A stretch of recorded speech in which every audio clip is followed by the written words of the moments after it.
Hello viewers, আসসালামু আলাইকুম।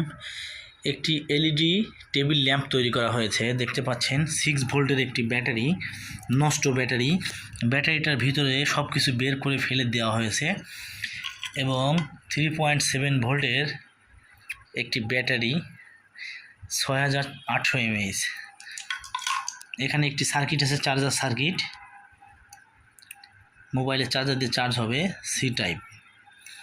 এখানে সুইচ লাগানো হয়েছে, এই দেখতে পাচ্ছেন আপনারা। এই অন করলাম, এই অনেক আলো। লাইটের পিছনে হেডসিন দেওয়া হয়েছে যাতে লাইটটি না কাটে।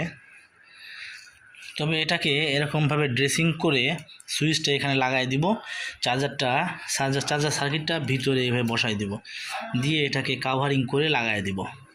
যদি ভিডিওটা ভালো লাগে শেয়ার করবেন, লাইক কমেন্ট দিবেন। ঠিক আছে, ধন্যবাদ।